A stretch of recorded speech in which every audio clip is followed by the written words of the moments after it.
Muy buenas tardes a todos.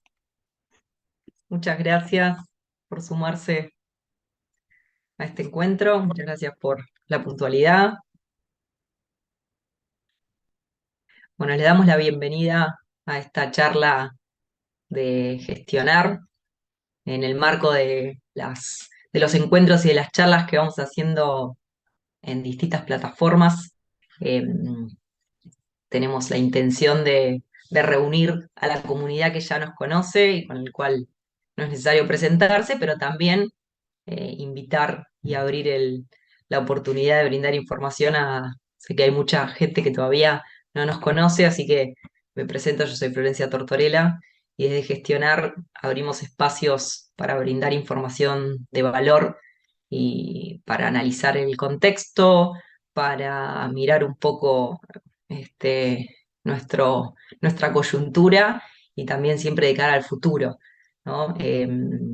Hoy tenemos el honor de tener como invitado especial a Flavio Castro, que va a estar conversando junto a Matías Tortorella, el presidente de Gestionar, sobre qué lecciones nos deja el 2022 y bueno, eh, charlar un poco y analizar los aprendizajes de nuestra economía y los mercados de cara al próximo año. Desde Gestionar, eh, nosotros tenemos todo un área de inversiones en economía real y tenemos todo un área de acompañar empresas en el camino de la producción, así que en ese marco eh, es que nos pone muy contentos tener este espacio acá.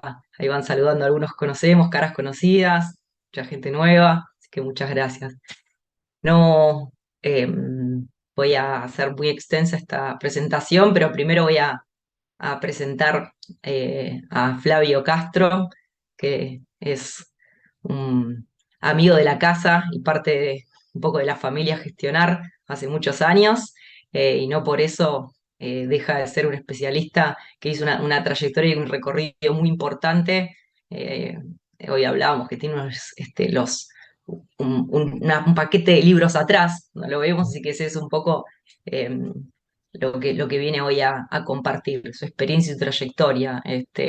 Es especialista en el mercado de capitales, con un montón de títulos y especializaciones y participación en distintas universidades, hoy con un pie en FinLab y en todos los desarrollos de UADE, pero también ahí en DITEL, en SEADE, en un montón de casas de estudio, y mucha trayectoria en el mercado de capitales acompañando a empresas en sus financiamiento, en sus estrategias de financiamiento y también como asesor de inversiones y de mercados. Así que en esta charla le voy a dar la palabra al presidente de Gestionar, el ingeniero Matías Tortorella, para que juntos puedan eh, analizar y llevar adelante este espacio en el día de hoy. Hola, hola, buenas tardes, ¿cómo les va a todos? Hay muchas caras conocidas y caras nuevas. Bueno, gracias a todos por acompañarnos. La verdad que es un placer estar hoy acá. Con Flavio trabajamos juntos ya, no sé si 10, pero 8 o 9 años tranquilamente. Y la verdad, Pasaron 2014, 10, ¿no? Mati, me 2013, parece, ¿eh? Nos volvimos viejos, che. Sí, pasaron 10. hicimos algunos posgrados en el Instituto Argentino de Mercado de Capitales juntos, dimos en algún momento las las cosas para los cursos aptos NB, trabajamos en una sociedad de fondos que creamos juntos, trabajamos en una sociedad de garantías, trabajamos para el fideicomiso, generamos estrategias y negocios con empresas, estructuramos fideicomisos de oferta pública, estructuramos una OPA para sacar del mercado una empresa cotizante. Bueno, hay un sinfín de cosas que hicimos juntos y después Flavio voló académicamente, hoy es una eminencia, así que vamos a dejarlo hablar a él, que es el que sabe, el que tiene los posgrados, el que tiene hoy los conocimientos donde están ahí en los libros y en el día a día. Esa mezcla que para mí es re importante, que es la mezcla entre la teoría y la práctica, que es difícil de ver, porque normalmente estamos muy acostumbrados a ver mucha teoría, académicos que hablan pero no hacen, o el que hace y no sabe hablar. Bueno, desde mi punto de vista, en la fortaleza de Flavio es que tiene las dos cosas. Tiene la práctica y tiene la teoría. Así que esa es mi presentación y es lo que yo valoro mucho, aparte de que ser una gran persona y tener mucho conocimiento. Eso es lo que más valoro y lo que quisiera hoy en esta charla poner en relevancia. Así que bueno, yo soy todo oídos y me va a gustar después molestar Dale, mucho haciendo preguntas y dale, moderando un sí. poco las preguntas de todos ustedes. Perfecto. Bueno, entiendo ahí, me escuchan bien, está todo bien, la presentación está ok. Así que gracias por sumarse, ni hablar, gracias a la familia de Gestionar por participar. Siempre es un gusto y muy contento de charlar entre amigos, ¿no? Y eso se trata un poco también los mercados, y vamos a ver qué lecciones nos dejan, con ese título que lo pensó Flori, qué lecciones nos deja el 2022, qué estuvo pasando en el 2022 para mejorar o no la toma de decisiones, a ver qué perspectiva que estamos viendo. Digo, y un poco de los mercados. Ahí Flori decía, digo, ¿qué lectura le puedo dar? Flori decía, che, bueno, mirá, Flavio pasó por tal universidad, pasó por otra. También puede decir, che, qué bruto este que no aprendió en ningún lado y va pasando por todas las universidades. Eso también es una lectura B que podemos hacer. De esto se trata lo que les propongo la charla de hoy, es mirar un poco, hacer un poco de educación económica financiera y ir leyendo a ver qué es lo que estuvo pasando en los mercados para ver, y en la economía para ver hacia futuro qué nos depara los mercados, dónde podemos armar cartera, qué instrumentos tenemos disponibles. ¿Tá? Me gustaría cerrar la charla, que lo charlamos con Mati, a ver si nos da tiempo para charlar sobre algunos instrumentos que tenemos disponibles en nuestro mercado local, siempre de la perspectiva de un ahorrista minoritario, cómo podemos armar cartera. ¿Tá? Entonces, un poco la hoja de ruta de la presentación va a ser esta. Bueno, ¿qué estuvo pasando en el contexto global? Claramente hay un tema en el mundo no menor que es la inflación. Nosotros lo conocemos porque es un flagelo nuestro, ya casi les diría hace varios años.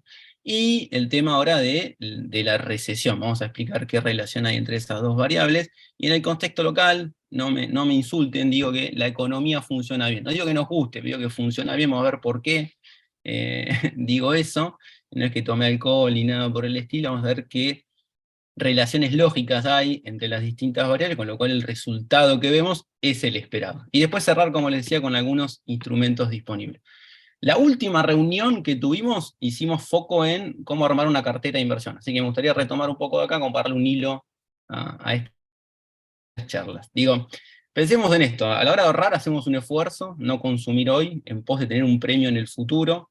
Los instrumentos que voy a elegir a la hora de ahorrar deberían estar muy alineados con nuestro perfil de riesgo. Discutimos mucho en la reunión anterior, bueno, ¿cómo hago? ¿Cómo voy conociendo el perfil de riesgo con esa señal de, bueno, a una cartera que a mí me permita estar en instrumentos que conozca y que me permitan dormir, que a su vez estén alineados con el objetivo que tengo? Digo, ¿para qué estoy ahorrando?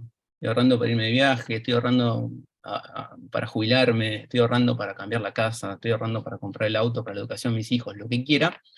Esos objetivos junto con el perfil de riesgo, hacer una lectura con el contexto.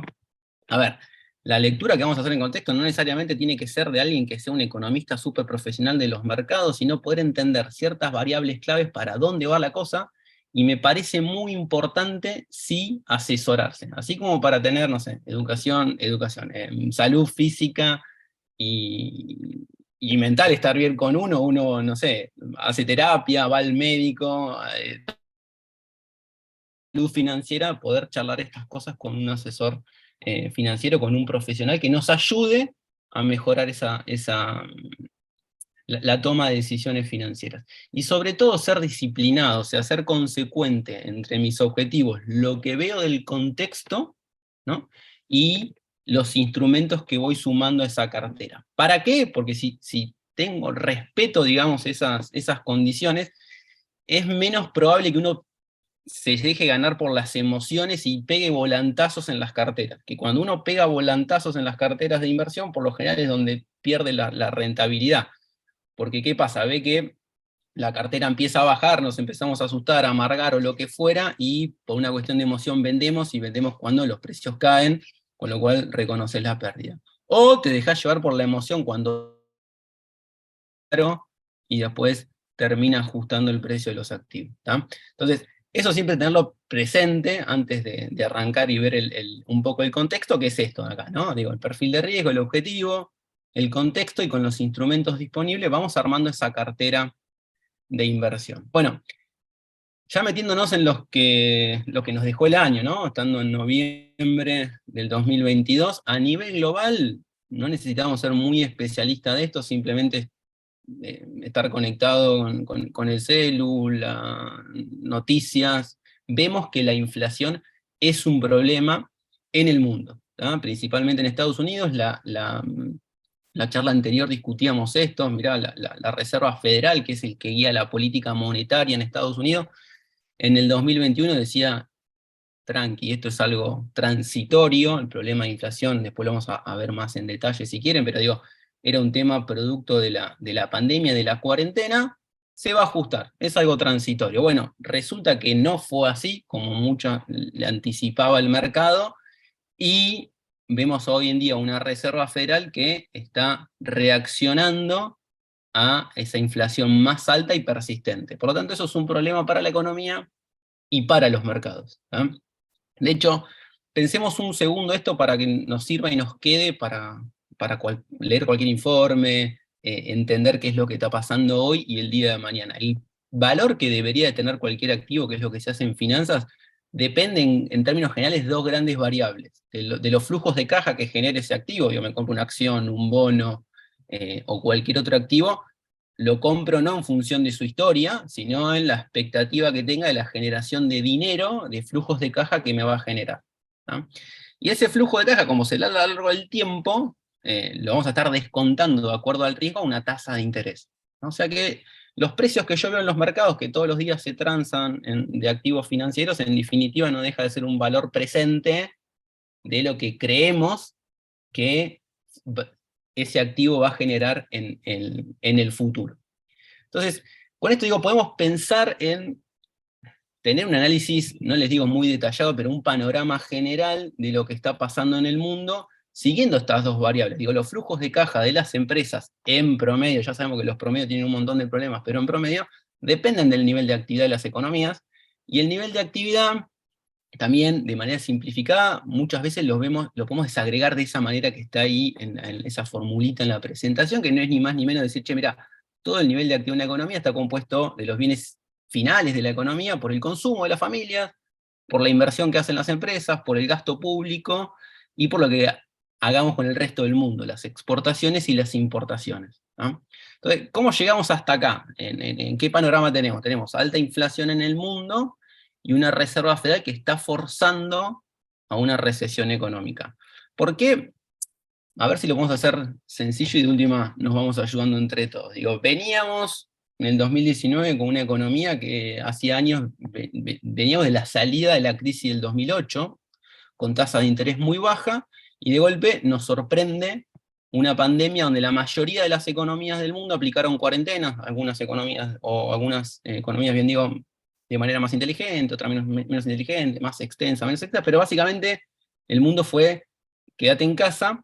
Entonces dejamos de consumir un montón, dejamos de demandar, cayó mucho la demanda y cayó la oferta también, digo, porque no, las empresas dejaron de producir. Cuando el mundo sale de esas cuarentenas y va bajando las distintas restricciones, que fue muy heterogéneo, fue en distintas medidas, ya lo vivimos, obviamente el mundo empezó a demandar más, y la oferta se fue acoplando, digamos, a medida que podía, digo, no se acopla de manera tan rápida que la demanda. Con lo cual, teníamos un mundo que empezó a demandar más y venía más rezagado del lado de la oferta. Eso claramente genera problema con los precios. Digo, pensemos en cualquier mercado, no sé, vamos a la verdulería, en un mercado de peras, si hay más demanda que oferta de pera, el precio de la pera va a subir, ¿tá? Entonces, ¿qué será un poco la lectura que tenía la Fed? Miren, esto es un problema de oferta hasta que se acomode. Cuando vuelvan las cadenas globales de producción y desde el lado de la oferta empieza a corregir, a vivir a los niveles previos a la pandemia, de las restricciones de la cuarentena, la inflación va a dejar de ser un problema. Mientras tanto, ¿qué hizo? Bueno, el mundo aplicó muchas políticas para mantener esa demanda de gasto y de expansión monetaria, que fue lo que permitió que mantengamos el nivel de ingresos y el nivel de consumo, tanto de la familia como de las empresas. Según la visión del mercado, en algún momento dijeron, che, pará, se está pasando de mambo. Digo, es demasiada emisión monetaria, demasiado endeudamiento, posiblemente esto genere un problema de inflación que sea persistente. Entonces, previo a la pandemia lo que vimos es, del lado monetario, así nos concentramos en ese tema, que lo que estamos sufriendo hoy en día es una baja en la tasa de interés a nivel mundial, a niveles cercanos a cero. Esa baja en la tasa de interés, no quiero poner acá un lápiz para no enchastar la presentación, pero fíjense, si la tasa de interés es más baja en la economía, obviamente que invertir se vuelve más atractivo, el costo del financiamiento es más barato, muchos de los proyectos se vuelven rentables, porque la tasa del financiamiento es más baja, el consumo en economías desarrolladas es mucho mayor, entonces eso generó, digamos, el mantener y crecer con el nivel de actividad económica. ¿Tá?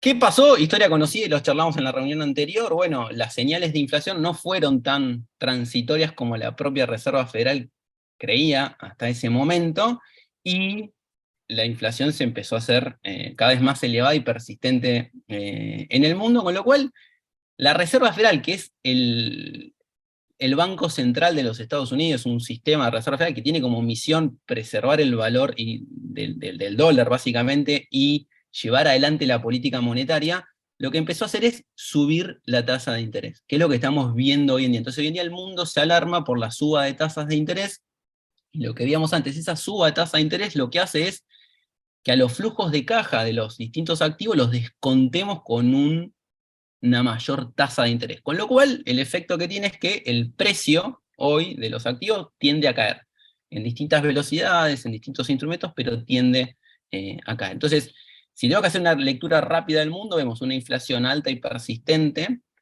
con una amenaza de recesión en Estados Unidos, producto de la suba de tasas de interés. Creo que ya la mayoría está descontando que Estados Unidos va a entrar en una recesión, que la economía a nivel mundial va a entrar en una recesión, dependerá de cuánto sea esa recesión, de cuán restrictiva, cuán fuerte sea esta suba o la política monetaria dura por parte de la Fed. ¿Tá? De hecho, esto traté de mirar, digamos, las mismas fotos que veíamos en la reunión pasada, que fue en marzo, o sea, al principio de año y al cierre de año, lo que vemos es que la inflación siguió siendo muy alta. Fíjense, la tasa de interés a 10 años más que se duplicó, que es la tasa libre de riesgo en el mundo, y el dato que tiene la Reserva Federal para ser más, y lo dijo en la última reunión hace un par de semanas, para ser más agresivo, es que la tasa de desempleo en Estados Unidos está históricamente baja. Con lo cual, podemos pensar que la manera de bajar estos niveles de inflación tan alto en el mundo va a ser forzar a la economía a que entre en una recesión y crezca menos, y eso afecte a la tasa de desempleo. Y la Fed juega ahí con cierto margen porque dice, che, mirá, esto lo puedo hacer porque tengo la tasa de desempleo más baja de los últimos años, o sea, está en niveles récord, por lo tanto tiene margen de maniobra y creo que es lo que el mercado va a estar esperando. Entonces, esta discusión creo que quedó saldada, vemos inflación que fue alta, permanente. La reunión pasada teníamos en marzo 7,9 en Estados Unidos anualizada la inflación mensual, fíjense cómo fue subiendo, tocó picos de 9, 8,2, o sea, una inflación muy alta. ¿Qué hizo la Reserva Federal? Catapultó los mercados. ¿Cómo? Subiendo la tasa de interés, como veíamos recién. Entonces, la verdad que la mayoría de los índices accionarios del mundo cayó, ¿no? Fuerte, fíjense ahí, S&P 500 25% abajo, el Dow Jones 20% abajo, Nasdaq 30% abajo, pero no solamente bajó, y esto es lo curioso que tiene, por eso nos detenemos a mirar un poco más la parte global, no solamente bajó la renta variable, las acciones, sino también la renta fija, que serían los bonos. ¿Ah? Y eso pasó muy pocas veces en la historia. Digo, creo que después tengo el dato ahí, pasó 2 o 3 veces nada más, que correlaciona todo para abajo. O sea, vos veías que caen los bonos, caen las acciones, hay inflación, básicamente no hay refugio de valor, digamos, no tenés donde esconderte de la tormenta. ¿Tá?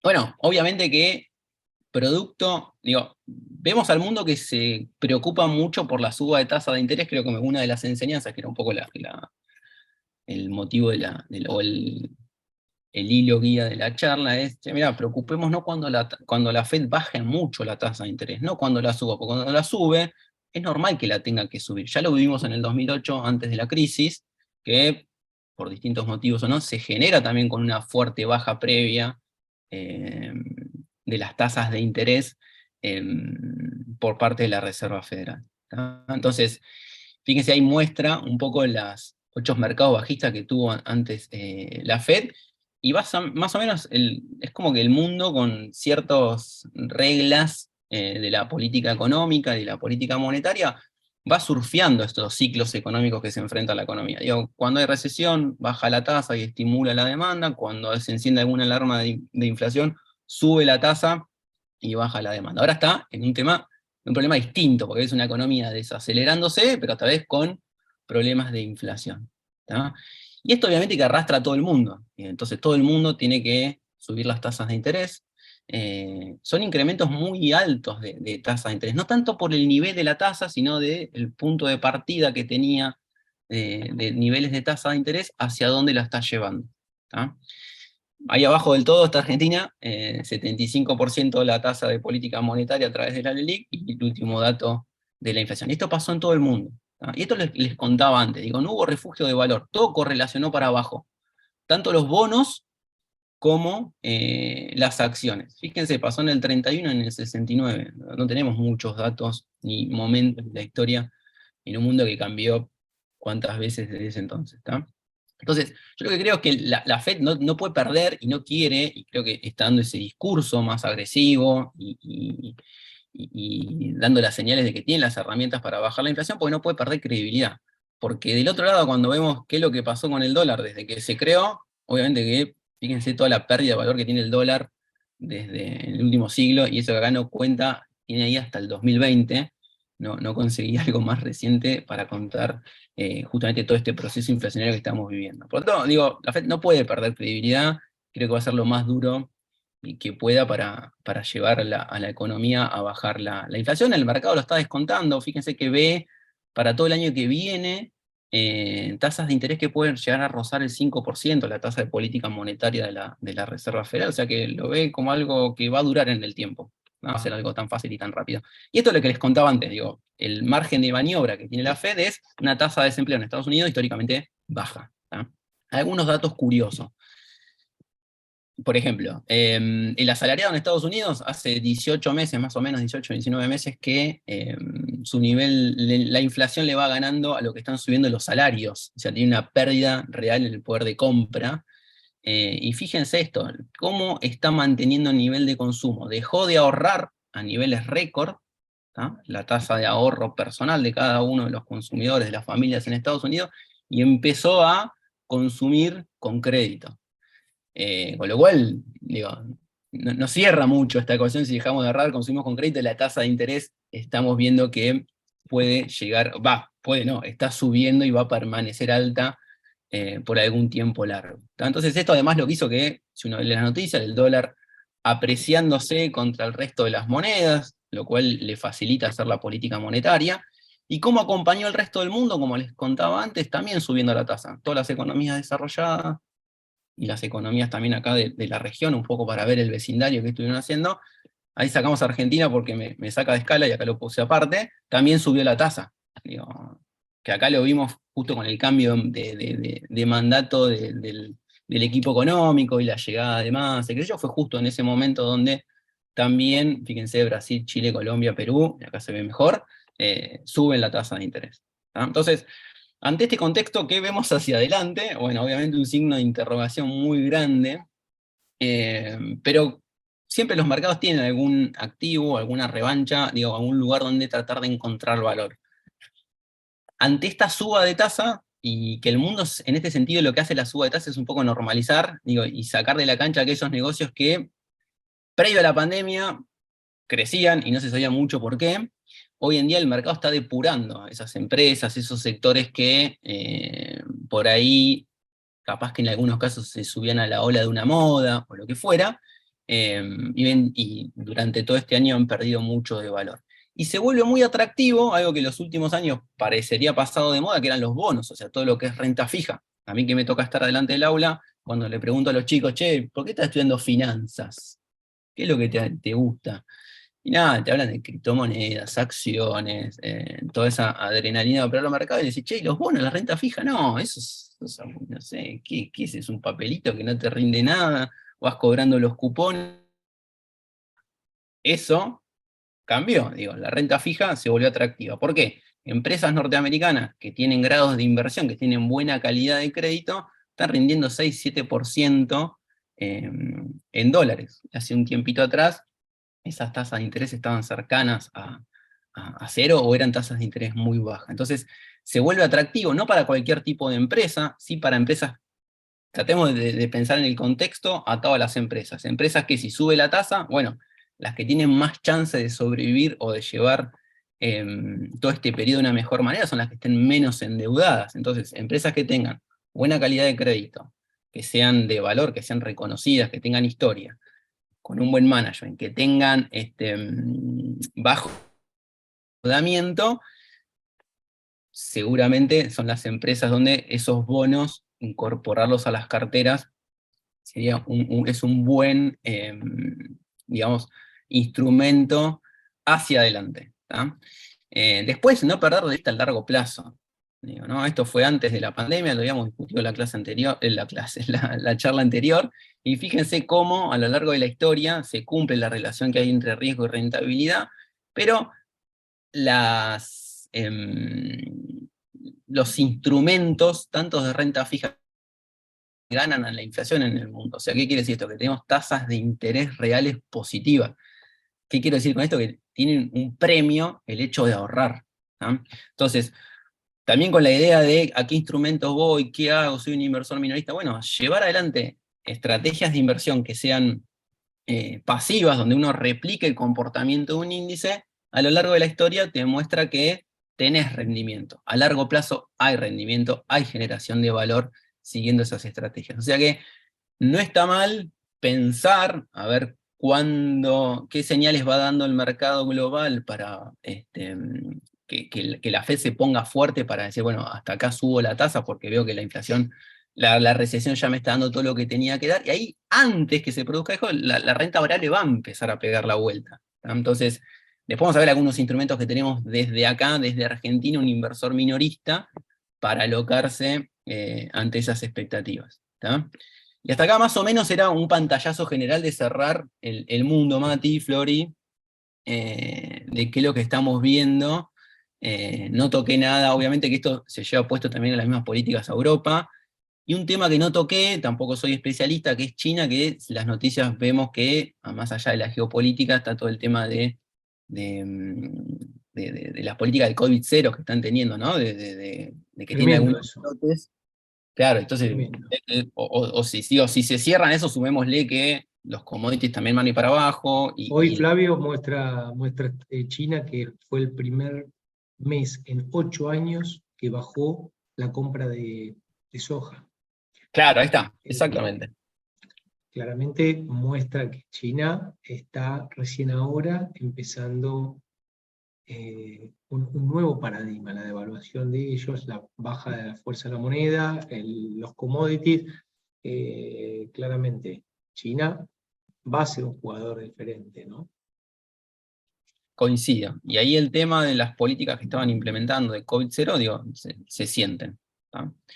Bueno, pasamos ahora a nuestros problemas mirando a la Argentina, pero digo, no, miremos el mundo también, porque hoy en día el mundo está muy globalizado, producto de la tecnología, las fronteras parecen cada vez menos cercanas. Es cierto que la Argentina, y sufrimos siempre nuestros propios problemas, y parece que nos metimos en nuestro propio ombligo, pero lo que pasa en el mundo, lo que pase con los mercados emergentes el año que viene, le puede llegar a favorecer o aún condicionar más todos los desafíos que tiene Argentina de cara al 2023. ¿Tá?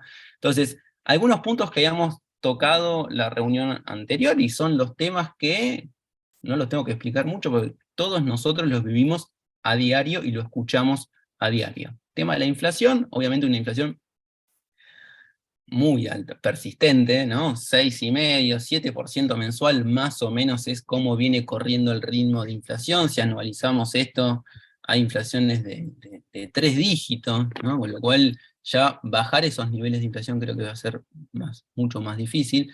Después vamos a ver hacia adelante si eso es un objetivo o no. Tipo de cambio, obviamente, seguimos viendo cada vez más restricciones en los cepos, con alguna diferenciales de tipo de cambio, digo, tenemos, no sé, 20, 30 tipos de cambio distintos de acuerdo a distintas actividades, y una brecha cambiaria entre el oficial y algunos tipos de cambio paralelo, hasta incluso financieros, legales a través de la bolsa, rondan, no sé, hoy en día está un poco más, ¿no? Pero 80, 100%. Y un banco central, primer desafío, que no tiene reservas para mantener el tipo de cambio oficial en el nivel que el gobierno cree que le gustaría tener. ¿Ah? Además, el tema de la deuda, ya ha saldado el acuerdo con el Fondo Monetario Internacional y todas las licitaciones que va teniendo el Tesoro en pesos, que va a ser importante ver cómo va a ser esa dinámica hasta el año que viene, previo a las elecciones. Como que el mercado dice, che, mira, te vamos a ir, o sea, hasta abril, ok, después no estiro más allá los plazos porque quiero ver cuál va a ser el escenario político 4 meses antes de las PASO, si es que va a haber PASO. ¿Tá?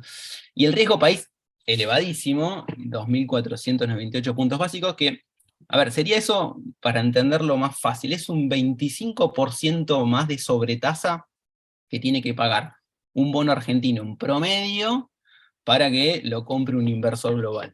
¿Tá? Estás 25%. explicando algo importantísimo. ¿Qué quiere decir ese numerito?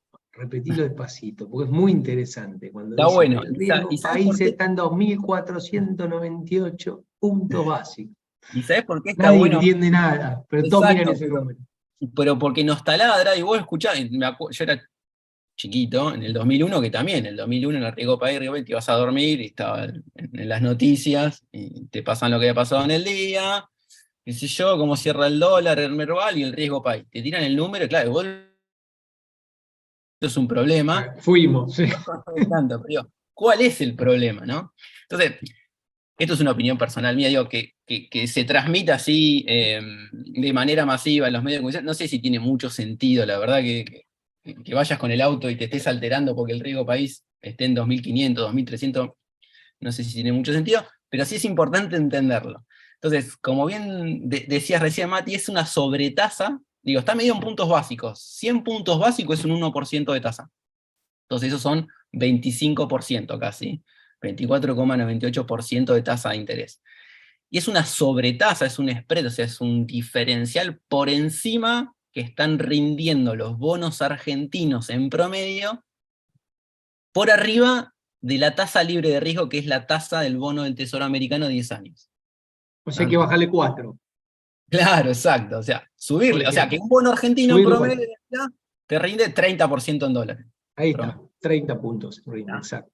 Es promedio, porque después cuando voy a ver la curva de los bonos, cuánto rinden, tenés los más cortos que tienen más riesgo, porque el mercado dice, che, acá hay un problema, no va a poder pagar el emisor todo esto, entonces como cree que no lo va a poder pagar, lo vende, y si lo vende, el precio baja y la tasa de interés sube, entonces esos rinden mucho más que el 30%, y los más largos, como en términos relativos se vuelven menos riesgosos, rinden un poco menos. Pero en promedio tenés ese indicador, que aparte está bueno para compararlo con el resto de los países, pero si, acá creo que lo anoté, si te vas por el vecindario, Brasil 260 puntos básicos, o sea, 2,5 puntos paga más de tasa, Colombia 3,8, o sea, 3,8, menos de 4% de tasa, y Perú 1,65 más de tasa. Con lo cual, ¿a qué afecta eso? Que tiene más margen para acceder al mercado voluntario de deuda y tener financiamiento o ir roleando la deuda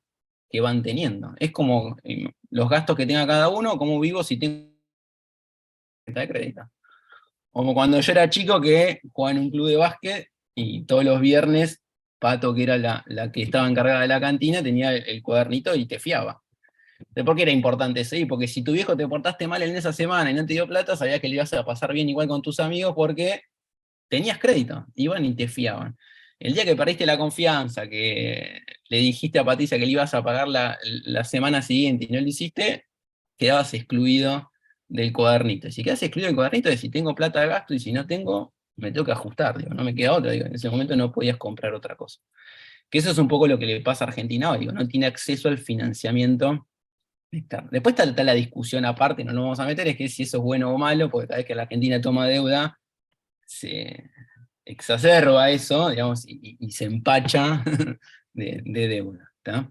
Pero bueno, algo que me ha llamado la atención y que marca un poco una de las variables más sensibles de acá a las elecciones del año que viene, es toda la parte monetaria, parte del tipo del cambiaria también, pero fíjense, este gráfico te muestra cuántos meses se necesitan para que, por lo que paga el Banco Central de intereses en los pasivos remunerados que tiene, genere una nueva base monetaria, o sea, toda la cantidad de dinero emitida por el propio banco. Y está en 5 meses, 6 meses. O sea que la cantidad de crecimiento por los intereses que tiene el Banco Central es tremendo.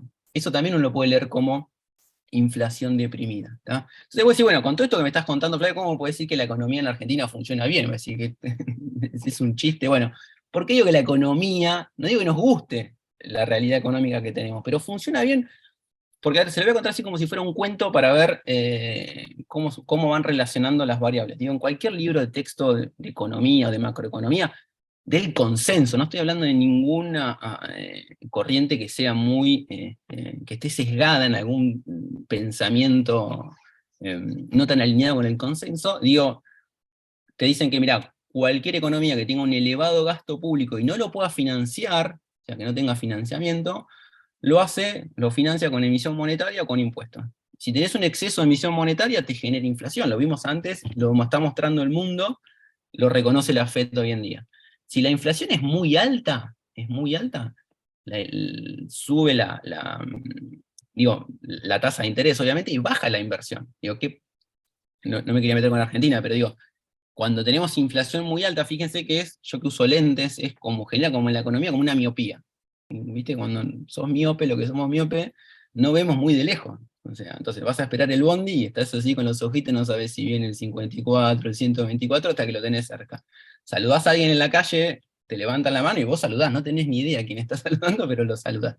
Entonces, ¿qué pasa en la economía con esto? Tampoco podés ver muy de lejos, entonces como no podés ver muy de lejos, empezás a acortar todos los contratos. Fijémonos lo que pasaba con los alquileres, cualquier contrato que tengan los clientes con los proveedores, se empiezan a cortar los contratos en la economía, los salarios se empiezan a renovar cada vez más. Entonces, que se vayan acortando los salarios, lo que hace es que obviamente tenés menos previsibilidad y la inversión, que eso es el gasto que hacen las empresas en bienes de capital, baja. Si baja la inversión en el largo plazo, como tenés menos bienes de capital, obviamente que la economía crece menos. Y si la economía crece menos y tenés inflación, el salario real, a lo que podemos comprar con el ingreso que tenemos en el bolsillo, cae. Con lo cual tenemos un problema de ingreso y todo en nuestra economía nos parece súper caro. ¿Tá? Con lo cual también genera una pérdida del poder adquisitivo de la propia moneda, la comparamos con otra moneda del mundo y tiende a depreciarse la moneda. Si tiende a depreciarse la economía y la moneda, y quieren fijar el tipo de cambio, pero a un precio que sea debajo del que el mercado le gustaría transar esas divisas, lo que termina pasando, como cualquier control de precios, es que el Banco Central pierde reservas. Y si pierde muchas reservas y ya se queda sin reserva, tiene dos alternativas. O no puede controlar más a ese precio y suelta el tipo de cambio, o lleva un control de cambio, que es lo que conocemos como un cepo. Y si hay un cepo, ¿qué es lo que te dice cualquier manual del libro? Bueno, si hay un cepo vas a tener brecha cambiaria. Y si tenés brecha, te quedas sin reserva. Y si te quedas sin reserva y tenés brecha cambiaria, bueno, te genera un montón de problemas de coordinación e de incentivos. Fíjense que todos queremos, por alguna decisión de consumo, de inversión o la que fuera, tratar de comprar algo para que el Banco Central me dé dólares a 150, 160, lo oficial. Todos queremos hacer eso, de manera directa o indirecta, hasta implícitamente lo estamos teniendo en la cabeza. Compramos las entradas para ir a ver a Colpe y decir, mira, la estoy pagando tanto a tal dólar, y a la vez no tenés incentivo a exportar a ese precio, porque decís, che, yo ya sé que esto, cuando lo pase por el tipo de cambio, me tendrían que dar 300, pero me están reconociendo 150. Con lo cual... Flavio, te corto un segundo ahí porque es un chivo, pero la parte agrícola, lo que hacemos todo el tiempo es comprar dólares en 156. Claro. Porque todos los agroquímicos que compramos son ese dólar. Entonces nos estoqueamos todas las semillas, todos los fertilizantes, todos los agroquímicos. A ver, lo estamos comprando ese dólar. Ahora, después en mayo, abril, junio, cuando cosechamos, esperamos que, siempre estamos esperando todos los años que se junte la brecha. El día que se Exacto. junte la brecha, bueno, va a ser el día que Bueno, el agro explote, haga una fiesta, porque hemos comprado y hemos invertido y comprado dólares a 140, 150 de una forma fenomenal. Cuando nos dieron ahora en la puerta 12 del mes pasado de vender a 200 en la soja, se armó un eso. quilombo. ¿Qué pasó? Bueno, eso era una pregunta. ¿Cómo viste ese mes donde de golpe una avalancha de dólares entró porque nos dieron una salida a 200? Bueno, ahí como primera reflexión, entonces digo, che, mirá, la economía funciona bien. Digo, responde a los Responde incentivos, perfecto. digo, nos comportamos de acuerdo a los incentivos, y si los incentivos son esto, el comportamiento esperado es esto. La economía funciona así. ¿Nos gusta cómo funciona? No, eso ya es otro tema. Entonces vos decís, ¿cómo viste eso? Bueno, también escuchamos que en Argentina faltan dólares. Queda demostrado que no faltan dólares, es un problema de precio. Falta el dólar a 150. Nadie que esté acá en la sala me va a querer vender dólares a 150. A 300, capaz que algunos sí me venden. ¿Qué es lo que hizo el campo? Le subiste el premio, digamos, le sinceraste el precio al cual estaba dispuesto a comprarte si vendían, y si el campo salió y vendió. Digo, y es lógico. Y fíjense que ahora también, cuando quieren, que ya se terminó, digo, porque ahora el Banco Central va a enfrentar un periodo de reservas, y corregime acá vos, Mati, que sos especialista en el tema, de sequía para el año que viene, por lo que estuve viendo algunos números y qué sé yo, trigo, o sea que... El trigo va a venir muy complicado. Todavía falta para el maíz de primera también. Sí. Ok. O sea, todo lo Bueno, que es trigo de maíz. ¿Querés comprar algo? Compré un col de maíz abril. pero por eso digo, no es un problema de que faltan dólares, es un problema de precio. Faltan dólares a 150. El precio más alto ya quedó demostrado que hay gente que está dispuesta, aumenta la oferta de dólares. ¿Tá? Entonces, me parece acá que la economía funciona bien, lo que falla son las ideas. Entonces, hay algunas ideas y consensos básicos, digo económicos, no políticos, que en el mundo ya están saldadas. Lo único que tenemos que hacer es incorporarlas y tratar de ponerlas a cabo con ciertos consensos que son básicos, que acabamos de ver que están en el mundo y que también nos golpean acá en la Argentina. Entonces, la pregunta acá en Argentina es si todo esto que estamos viendo en el funcionamiento de la economía se traduce en los precios o no. Digo, si el precio de los activos en la Argentina están baratos, ¿no? Que dicen, che, ¿la Argentina está barata o está cara? Bueno, eso depende de las expectativas, porque el valor depende de lo que hagamos a futuro. Entonces, hace 10 años que estoy escuchando que la Argentina está barata, digo, ¿no? El tema es, Sí, va a estar más barata.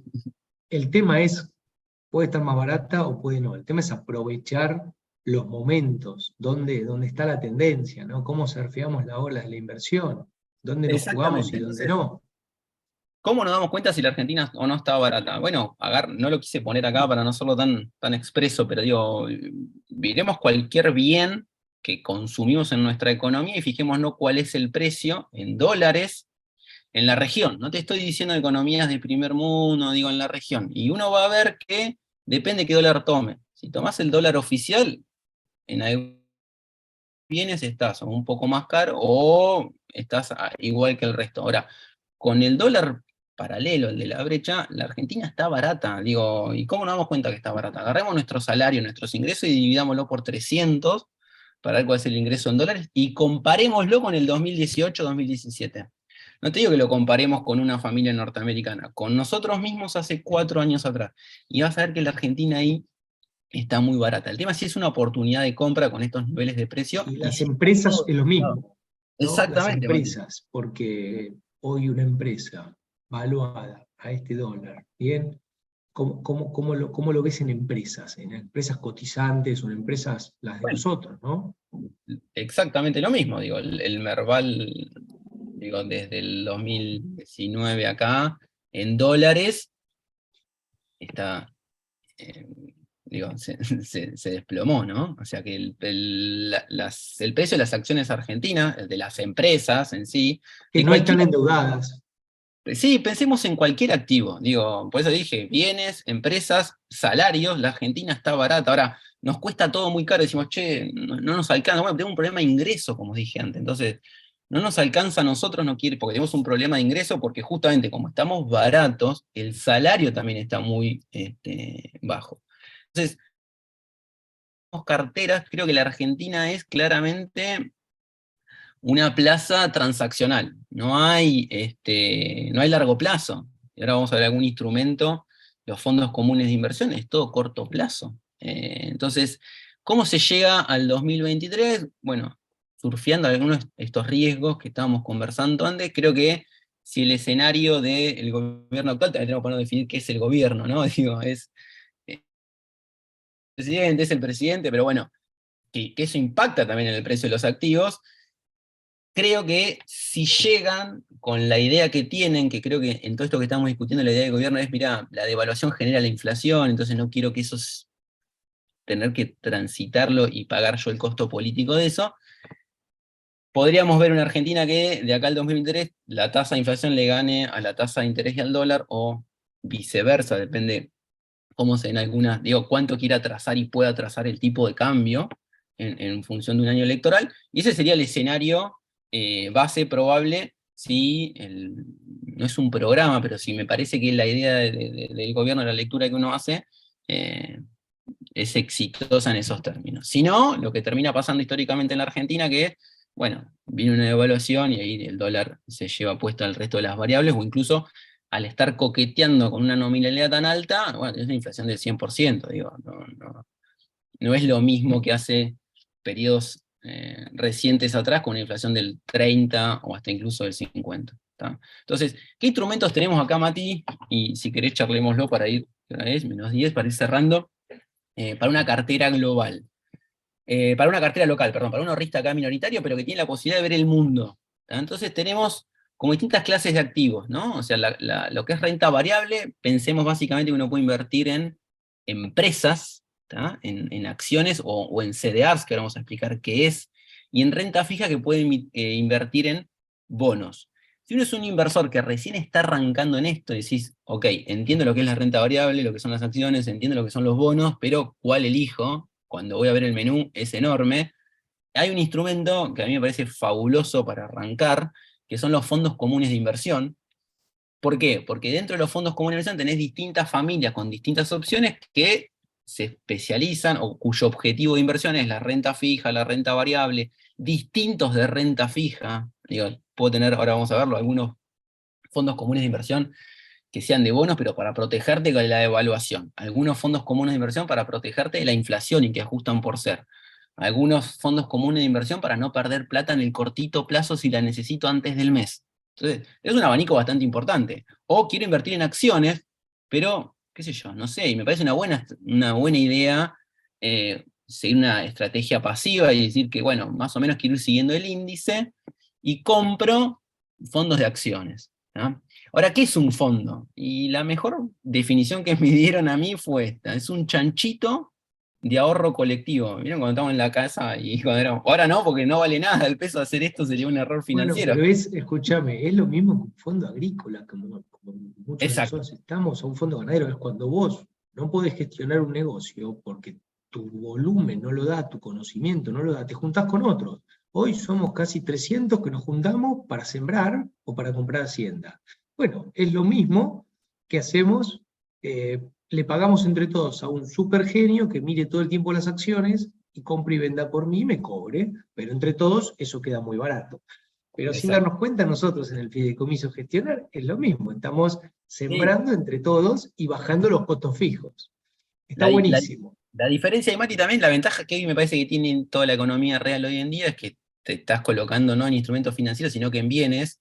Y vos lo que estás viendo es que cayó todo y que hay inflación, y, o sea que los bienes tienen más valor que la parte financiera. Digo, pequeña ventaja. Bueno, desintermediás primero y estás en economía real sin intermediaciones. Y está buenísimo hoy las plataformas que tenemos para eso. Porque hace 10 años no existían estas plataformas. Hoy todos los bancos te ofrecen fondos. Algunos hay que mirar los fees, cobran mucho esos administradores. Eso es lo que yo reniego de los fondos comunes de inversión. Tienen mucho costo implícito, mucho costo. Pero bueno, me solucionan muchas cosas, ¿no? Exacto. Pero la verdad que hay de todo.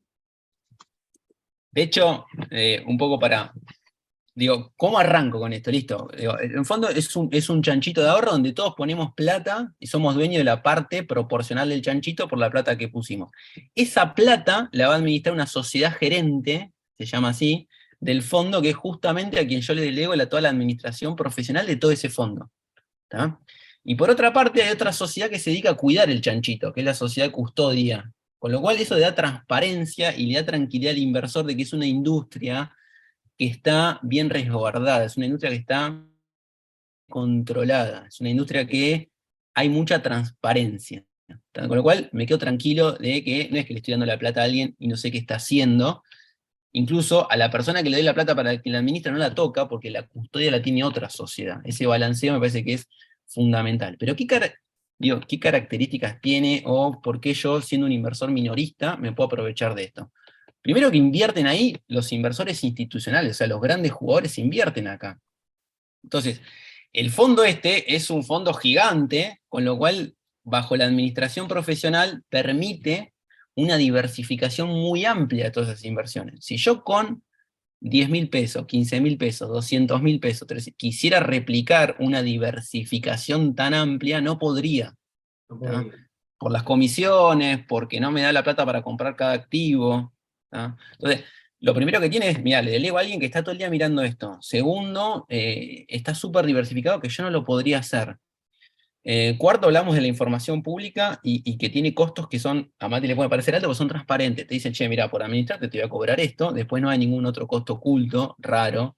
Y tengo una variedad de opciones de fondos a la hora de elegir, que es muy importante. Entonces, vimos que hay dos características claves en este contexto económico, tanto global como local. Hay mucha inflación y es un mundo que está ahí, mercados que están ahí inestables. Entonces, por un lado, si no hago nada y me quedo con la plata, tengo un costo de oportunidad enorme, porque la inflación me lo come.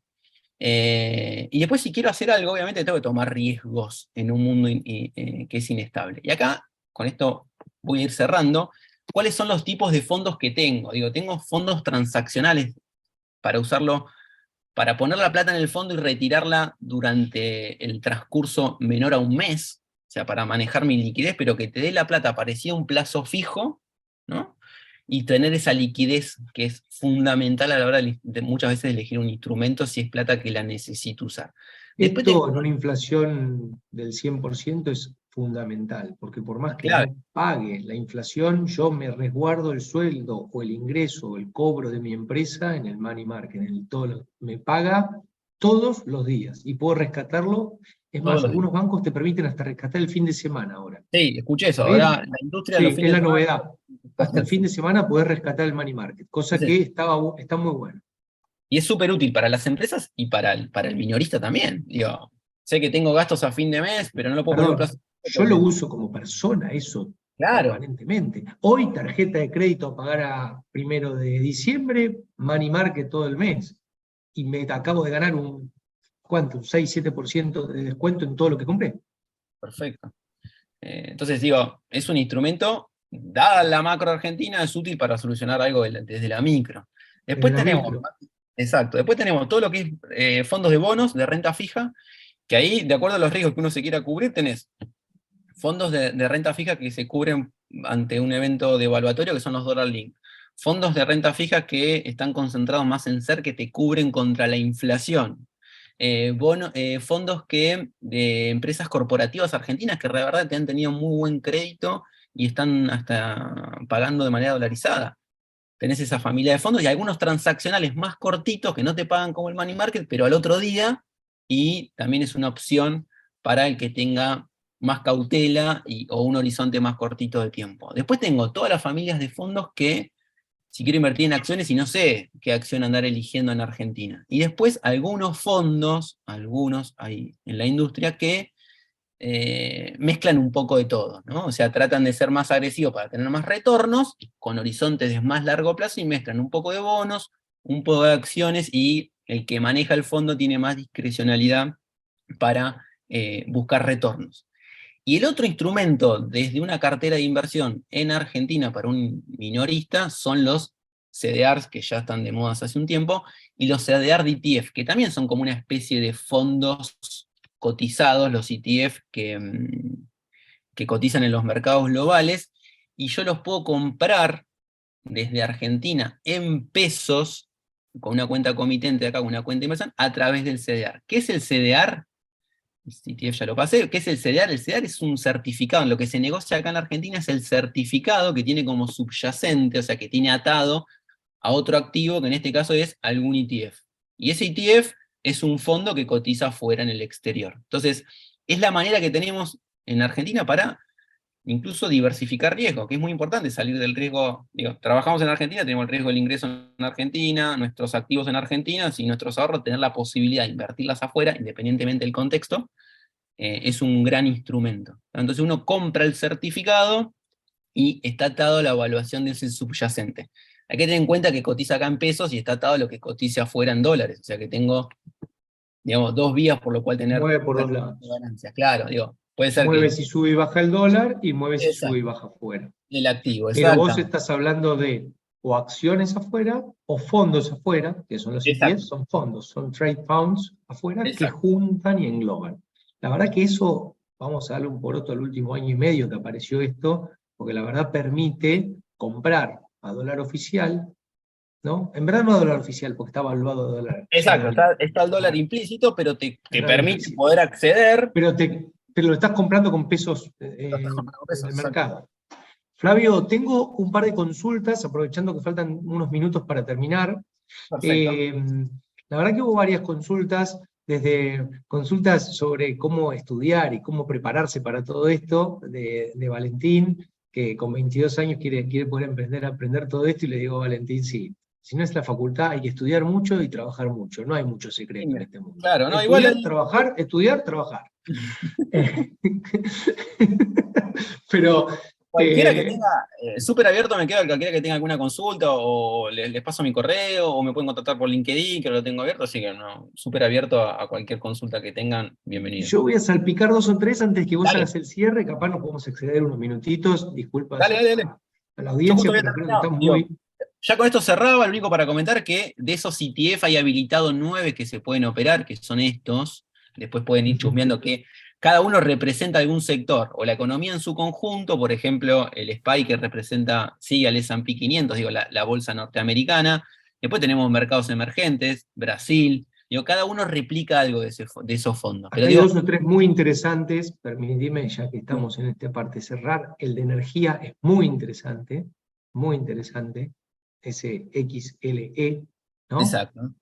Es muy, a mí me parece muy interesante. Dentro de los CDRs están empresas argentinas, pero cotizando afuera, como Mercado Libre, que es argentina, pero es internacional o global, o bueno, después está Google, hay empresas internacionales Sí, estas son las fuertes. más operadas. Estas son las más operadas. Tesla, ¿no? Tenés Apple. Bien. Y en Apple, ese ETF que comentábamos recién, Coca-Cola, Mercado Libre. es un orgullo tener a Mercado Sí. Libre dentro de eso y poder verle la cartera operando afuera y operando acá dentro de esto, ¿no? Tesla, o sea, hay de Ahora, todo. un comentario, Mati, de todos estos instrumentos, tengo que pensar que estoy invirtiendo en equity, o sea, en acciones afuera, es largo plazo, digo, no se nos ocurra hacer esto más allá del nivel de riesgo para utilizar el dinero en marzo, porque digo, te podés comer una baja, el mercado está todavía depurándose de todo lo que comentamos en la primera parte, digo, esto es para una inversión, y cuando hablamos de inversión es largo plazo, ¿no? Eso creo que tiene que Flavio, quedar. pregunta Sí. Julián si entre los fondos de las sociedades de bolsa y de los bancos ves diferencias, o sea, un fondo de Muy buena pregunta. de una Está Alaria y buena esa un pregunta. Galicia, Está me buena entiendo, esa un Banco pregunta. Nación y un... Exacto. Está buena la pregunta, ¿por qué? Porque tiene, a mí, es una opinión mía como usuario de los fondos.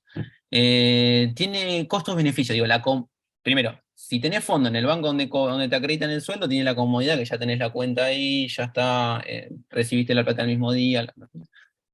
Segundo, tiene que ver con los servicios y los rendimientos. Digo, es probable que los bancos no tengan tanto incentivo, o que sea un negocio para el banco, ofrecerte fondos, si las sociedades que se las conoce como independientes, porque no dependen de un banco, entonces por ahí tienen otra familia de fondos más amplia o más de nicho, donde uno puede aprovecharse. Y la verdad que hoy en día abrir una cuenta de fondos o en alguna comitente a través del celu es muy rápido, digo, la abrís hasta incluso en el mismo día, con lo cual cada uno se tiene que ir sintiendo cómodo con qué servicio les ofrece cada una. Después, en lo que es la estructura, la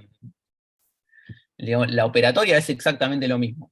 Veo, mi experiencia, que te da más servicios las independientes que la de los bancos. Hasta incluso de información, de research, y por ahí muchas veces de opciones. Pero el banco también para el money market es muy cómodo, digo, si recibiste o operás la familia de fondo donde tenés la cuenta bancaria, también es fácil. La verdad que buenísimo. Flori, no había entendido una cosa, me pareció muy piola, que dijo, vos dijiste en un momento, ojo si la Fed cambia y empieza a bajar la tasa bruscamente, porque ahí vamos a estar en problemas. A ver. Claro. Sí, o sea, no ahora, digo, el mundo se preocupa ahora que la FED está subiendo la tasa, pero no nos preocupamos cuando baja la tasa. Digo, estamos muy lejos de que la FED baje la tasa, digo, estamos muy lejos, pero digo, como que ahora veo el mundo que se preocupa, se agarra la cabeza de la recesión que tienen que enfrentar, de cómo cayeron los mercados, porque la FED está subiendo la tasa, y es algo natural por haber bajado la tasa. Digo, preocupémonos cuando la FED baja la tasa. Es como decir, bueno, che, Este es el remedio. La enfermedad fue cuando la bajó. sí, Ahora enfrió la economía. Ahora enfrió la economía. Con este enfriamiento de la economía, en algún momento la baja. La pasás muy mal cuando tenés la resaca y es el domingo a las 5 de la tarde y encima ya está más viejo, no te bancás más la fiesta como antes, qué sé yo, pero bueno, la tenías que haberte preocupado el día anterior de la noche cuando te excediste en copas, ¿no? Esa es un poco la idea. Yo creo que ahí también Hugo dice Héctor dice metros cuadrados. Sí, también. La economía real, metros cuadrados, en el campo son vacas, ¿no? Claramente eso es el resguardo hoy que tenemos ante la inflación, la economía real. Y aparte, históricamente en la Argentina, más allá de que el dólar es el refugio de valor por naturaleza, digamos, el que le sigue es el inmueble. De hecho, es el inmueble, pero para acceder al inmueble tenés que acumular una cantidad suficiente de dólares. O sea que eso históricamente, más allá de que en términos de retorno no ha sido lo mejor, en términos de riesgo, sí. Hay algunos fondos también de metros cuadrados. Como hay fondos agropecuarios, hay fondos de crowdfunding de metros cuadrados, o sea que también se podría pensar en fondos de metros cuadrados. O sea que también podemos entrar en metros. Nosotros en algún momento también generamos algo de eso. Bueno, miren, son las 7:04. Abiertos a preguntas, obviamente. Ay, ¿qué hice? No sé qué hice. Pero también muy agradecidos para hacer un cierre, sobre todo a todas las personas que nos acompañaron atentos durante una hora a esta clase magistral. Rescato lo del Fondo del Riesgo País, rescato los fondos comunes de inversión, me encantó que la economía funciona, la economía argentina funciona. El tema es si nos gusta cómo funciona, pero la muestra de lo que pasó con el campo en el mes de agosto es una muestra de automático cómo reacciona la economía ante la sacada del pie y el desintervencionismo, o al revés, ¿no? Es interesantísimo ese ejemplo. A mí me tocó muy de cerca y realmente me di cuenta. Flavio, yo te agradezco un montón. No, el agradecido, Mati, de corazón soy yo, así que gracias a todos por participar, por sumarse, por las preguntas. Quedo abierto a que me contacten para hacerme las preguntas y interactuar. Lo lindo de esto también es charlarlo, nadie sabe. Digo, hay la mejor reflexión que tenemos en las finanzas es que está demostrado que nadie sabe qué es lo que va a pasar con el precio mañana. Entonces, lo máximo que puedes tener acá es prudencia, y cuanto más nos retroalimentamos las opiniones entre todos, me parece que es súper productivo y provechoso. Flavio, y el no hacer nada es tomar una decisión, como vos pusiste ahí. Y en este contexto, el no hacer nada es una decisión peligrosa. Entonces, vuelvo a lo que dijo primero Valentín. Hay que capacitarse mucho más que en otros contextos, leer mucho, escuchar mucho, ya que con 22 años estés en esta charla es muy importante. Y eso es estudio. Es estudio, experiencia, y como también había algunos de 65 años que no los menospreciamos, al contrario, la experiencia es lo que más valoramos. Nosotros estamos rodeados de gente con experiencia y eso nos hace crecer día a día. Así que bueno, muchas gracias a todos. Va a estar, obviamente que vamos a pasar a todos los inscriptos, Walter va a pasar el correo de Flavio, va a quedar la charla grabada y la vamos a pasar para que ustedes puedan leer, escuchar de vuelta y ver toda la presentación de vuelta. Y Queda estamos a grabada, lo único, disposición. Mati, que no vengan dentro de 6 meses a buscarme si no se cumplió ningún Uy, periodo. no dijiste que comprar. Yo te hubiera pedido, che, ¿qué compro? ¿Compro Mercado Libre? ¿Compro YPF? ¿Qué compro? Yo tiré ahí que quiero comprar cols de maíz. Otra clase será futuros y opciones agropecuarias. Muy divertido. Pero no vamos a tirar recomendaciones para no mandarnos al muere, pero sí que hay que hacer cosas. Y hay que estar. Así que bueno, muchísimas gracias a todos. 7:10 de la tarde, terminando un día hermoso pero largo, esperando lluvias para el fin de semana, que estamos desesperados y muy contentos por los pronósticos. Para los inversores que están acá de la parte agrícola, estamos sembrando, así que estamos trabajando mucho, y los esperamos en los próximos Zoom o en todas las redes. Gracias Flavio. No, gracias a ustedes, un gusto. Gracias por el tiempo a todos. Chau, chau.